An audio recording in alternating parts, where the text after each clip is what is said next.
Well, I'm alive. That's the good news. What's going on, everybody? Like I said, no limits, Lucas, no limit support. Episode number 17 for February 26, 2025. Man, right, this is the elephant in the room right now, boys and girls. The update for my liver biopsy for my liver cirrhosis. Well, I have some good news and some bad news. The good news is I don't have it. The bad news is I'm on the verge of potentially having it. So there's good news and the bad news about that. I'm not going to get into the fanatics around the politics in between why I have it and why I don't have it. It's a conversation for something that's going to be particularly for me in general. But I have my treatment. I'm going to be doing something that it's going to be something that I've been doing for a long time. It's going to a gym. Going to a gym, dude. It's gonna be soon. I mean, it's gonna be a little bit longer before I deal with that. Maybe this Monday, everything, like in between applying for everything, and obviously getting the weight lifting done, boys, and getting the cardio all in check, and my legs, all leg work, everything. It's gonna be something. It's gonna be something for sure. Ladies and gentlemen, I'm gonna get through this. One way or another, I'm going to get through it, and I'm going to be fine enough and wrong. So I'm not too depressed yet. I'm not too depressed. It wasn't the worst news. It wasn't the best news, but it wasn't the worst news. So I got to put it out in between. So thank y'all for your prayers and everything. Social media, Twitter, Instagram, Facebook, you name it. I appreciate y'all big time, to say the least. Let's get into your normal support, shall we, for episode number 17. Your amended shareholder lawsuit questions W's internal investigation to Vince McMahon. Discuss that. Oh, Vince McMahon driver to start off your podcast, boys and girls. What else is new? But W spices things up with Nissin Foods partnership and presented for the Elimination Chamber this Saturday night. We're also discussing W's Asuka shares cryptic and introspective message during injury absence. Former WWE stars Baron Corbin Dijak to me in an indie main event. AEW's My Girl Mercedes Mone announced for upcoming New Japan Pro Wrestling show to defend her Strong Women's Championship. And that's it for your normal support. And also, everybody, let's share about this. I don't know if there will be a No Limits Daily show today, but I will be one tomorrow. We'll be one definitely tomorrow. If I can't do it today, if I can do it today, then obviously won't be one tomorrow. But I must be saying, Jeff, there isn't one today. So we want to come out tomorrow for sure. And then we'll watch No Limit Support movies. All I was going to say is No Limit Support.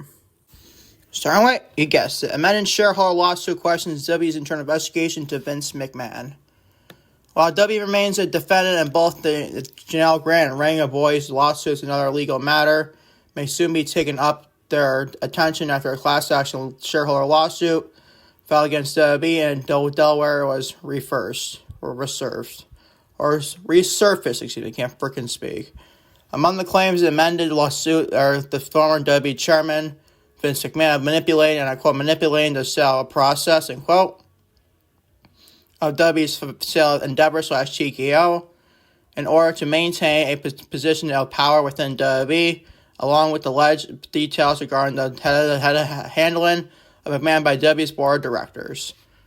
Classic Vince McMahon. I can't take any constructive criticism to save his life. Classic VKM. This includes the WWE's board's in 2022 investigation of McMahon's hush money payments to cover up various allegations, which may be among the most explosive parts of the complaint. WrestleNomics reports that the amended suits describes WWE's investigation of McMahon was a sham. The finger was pointed at board members Steve Conan and Steve Parman, a bunch of freaking names, a bunch of freaking Steves to say the least, who are cited as leaders of special committee investigating McMahon. The suit argues the committee's investigation, and I call it facultated, to cover up by ensuring that they received no written materials throughout the entirety of the committee's existence, end quote. They further claim that the committee, and I quote, did not interview McMahon's victims, did not reprimandated or otherwise censored McMahon. Received no interview memoranda, reviewed no evidence, made no factual findings, and issued no report. Excuse me. So WWE claimed in public filing that the investigation was sustainably complete. During the August 15, 2022 quarterly filing, the suit alleges that the minutes from a special committee meetings show the investigation was ongoing. As August 14th was no plans to end it. The further claimed the committee continued to meet till October 27th, when the committee disbanded and the WWE misled shareholders by claiming that the investigation was nearing completion when it had been stalled and ultimately buried. End quote. Lovely, dude. More and more Vince McMahon dramas in the coming weeks there, boys and girls. You know about that. Lovely, to say the least. These claims all lead back to WWE. The lawsuits may focus on WWE's merger with Endeavor/TKO Group Holdings, where the plaintiffs allege that McMahon and WWE executives were worked to ensure that only Endeavor was allowed to generally bid for WWE. And the whole process was predetermined by McMahon and then by Endeavor's CEO Ari Emanuel. The suit for cites that payoffs to current and former WWE executives, including Nick Khan, Paul Levesque, and Frank Reddick, as proof that WWE executives were more concerned about the structure and the deal that was beneficial to them, not shareholders, and that the deal ultimately undervalued, can't freaking speak, WWE. End quote. To the end of the plaintiffs have subpoenaed some parties for more information on more other potential suitors for WWE had. And WWE's investigation, McMahon was the subpoenaed parties include WWE board members, bank employees J.P. Morgan, and Malaliasis, and the company law firms Paul West and Kirkland and Elias. What are these freaking words, man? What the hell? Liberty Media Company, the Vestory Lot. Dear God, dude. Morgan, Mellis, Paul West, and Kirkland and Ellis were all involved in WWE/TKO merger. Loditz was the investigative firm brought in to assist the committee in McMahon's investigation. A lot of still freaking news to go about this, boys. No, not too much, we get the point. Though the names of potential bidders were redacted further detail to show the plaintiffs are seeking out information on the Abu Dhabi Investment Authority suggestion day, along with Liberty and potential suitors to purchase McWW. It was known that Liberty matches the prescription and strategy Party 1, an identity that WWE's own filings on their merger describes as making a bid for WWE. Liberty Strategic Party 1's offices are also located in Englewood, Colorado. Where's in Englewood, Colorado, dude? Did not know, but I take the down more interested. I use freaking Vince McMahon, y'all. I'll tell you that right now. Englewood, Colorado. Okay, dude. As always, F Vince McMahon to wrap up this segment, because I cannot deal with this man anymore. This man's a good old-fashioned a-hole towards everybody he loves, everybody he once loved him, and everybody else in general. Always F Vince McMahon on this podcast, to say the least. Moving on, WWE spiced things up at Nissin Foods partnership and presenter of Elimination Chamber Saturday night. While the site Elimination Chamber may be rather forget this time of year, the newest partner promises to warm things up. On Tuesday, WWE confirmed that a partnership with Nissin Foods, a Japanese food company. Oh boy, Japanese food company. Okay, bro. That will involve sponsorships and integrations with WWE programming. More imminently, hot and spicy fire woke Nissin Foods, hottest ramen brand, will serve as presenting partner of the Elimination Chamber, which emanates from Rogers Centre in Toronto, Ontario, Canada, on March 1st or Saturday night. In addition, the ramen brand will sponsor the men's Elimination Chamber match, which will be set on stage for Undisputed WWE Championship bout at WrestleMania 41. Competitors in the 2025 match interchasing are Logan Paul, Drew McIntyre, CM Punk, Damian Priest, Seth Rollins, and John Cena, who will mark his final appearance in the caged structure. Nissin Foods is home to a variety of classic brands, and we are excited for a hot and spicy firework to present Elimination Chamber to the worldwide audience, said Grant Norris-Jones, Executive Vice President, Head of Global Partnerships for TKO Group Holdings. Though its partnership with WWE's Hot and Spicy Firework will also sponsor a match at WrestleMania 41, which take place in the city of Las Vegas. Obviously, don't know about that. And episodes of WWE Playback, integrations within WWE Raw, WWE SmackDown, up, down, down, and WWE social media platforms are also expected. WWE fans crave intensity and excitement, and we're bringing that same fiery thrill to their late taste buds and hot and spicy firework added. Priscilla Stanton, Senior Vice President, Marketing at Nissin Foods of USA. Whether you're a fan of WWE or someone who craves bold flavors, our hot and spicy firework line delivers an unmatched spice experience that will pair perfectly with Elimination Chamber and WrestleMania 41, end quote. So more and more money for WWE and everything, and more sponsorships for World Wrestling Entertainment. If you don't wonder about that, probably is like going to regular, like the Prime Energy drink, like for pay-per-views and everything. Hope it doesn't go on that to the food brand, please. I'm just saying, please don't do that. Please, I am begging you. That looks so ridiculous. More and more PLEs I see of them for WWE and everything. It looks so ridiculous. That's just a whole harp I have to say about that. Moving on. WWE's Asuka shares cryptic and introspective message during injury absence.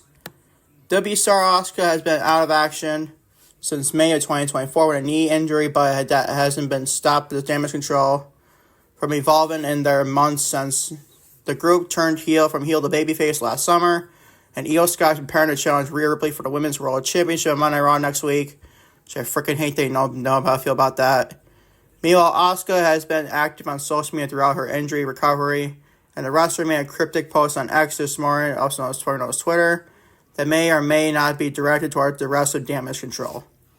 The post is vague enough that Asuka could be talking about her life in general, or WWE star may be hinting that she doesn't intend to follow her faction down their current path of righteousness.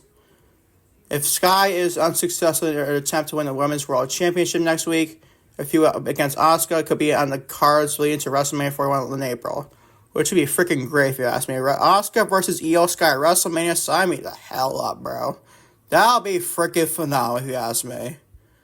Asuka will need some backup. She's outnumbered by Sky, Dakota Kai, and Kairi Sane. Unless Asuka can convince any of them to join her side, end quote. Be interesting to me if Kairi Sane joins her, maybe get into that program. Remember the Kabuki Warriors are former women's tag team champions, about two different times, I believe. So it should be interesting what Asuka does when she kind of ends up return. I can see this being a storyline. This would actually be a very good storyline for a women's division, not involving any freaking championship. Maybe you should do that more often there, Triple H. Just gotta be honest, dude. This type of feud, Asuka versus Io Sky at WrestleMania 41, a non-title feud, that'll be freaking badass if you ask me, dude. That'll be freaking great. Hopefully WWE tends to do that for WrestleMania 41, Asuka's first feud back on the main roster and WWE in general.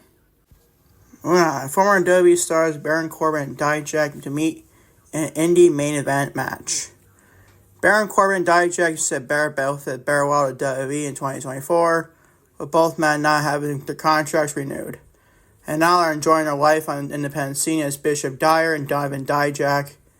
However, both their paths are set to cross in this April for Destiny World Wrestling Promotion Canada. Dijak, who is currently the Destiny World Wrestling Champion, cut a promo about how he was ready to defend his championship after defeating the TNA star Hammerstone at the company's Fearless event, and he confirmed that Dyer will be the next man to step up to him for sure. This will be interesting. For sure. Keep an update on this. Dijak and Baron Corbin in an independent scene match. This would be very, very interesting if you ask me. I'm not going to watch this or anything, but dude, it's pretty interesting if you're a Donovan Dijak or Bishop Dyer / Baron Corbin fan for sure. Keep an update on this match, see if it happens for in the future for sure. And finally, my girl Mercedes Mone. She is announced for upcoming New Japan Pro Wrestling show and defend her strong title.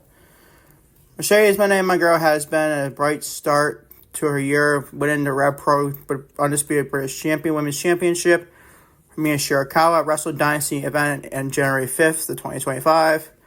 And has since made 2 successful defenses of her AEW TBS Championship against Yuka Sakazaki and Harley Cameron, respectively. However, it looks like her New Japan Strong Women's Championship will be on the line once again, as the CEO has been confirmed to appear at New Japan Pro Wrestling's Resurgence event in Ontario, California on May 9th. Should be interesting, dude. Should be interesting. Whatever her opponent will be on that show. Should be very interesting, if you ask me. My girl Mercedes in another New Japan Pro Wrestling match. I love to see it for her, man. Love to see it for her, for sure. God bless that woman Mercedes has aura to her. Just love it. I love seeing her succeed, man.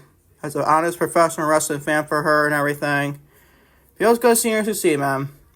So God bless Mercedes and see what she does on May 9th at New Japan Professional Wrestling's Resurgence event in Ontario, California. Should be very interesting, dude. Should be very interesting for sure. Keep updating her when she does. Obviously in the future, so I love that girl. You know how much I love her, man. You know how much I love that woman big time. To say the absolute least. To wrap up your No Limits Report episode number 17. Thank y'all for watching No Limits Report episode number 17 for February 26, 2025. Like I said, I don't know if it'll be a daily show today. I don't know off the top of my head. There probably will be, like maybe at the very late upload. Hopefully, knock on wood. Love doing that damn knocking on the desk, man. You know I love doing that. So maybe it'll be up if I don't see you for any more content this week, tonight and everything. See you all tomorrow for a No Limits Daily Show. For whenever I see you, maybe it's today, maybe tomorrow. Well, I'll keep you updated to say the least. Until there's more content, No Limits Lucas later today or tomorrow. Take care, everyone. Love you all. Peace out.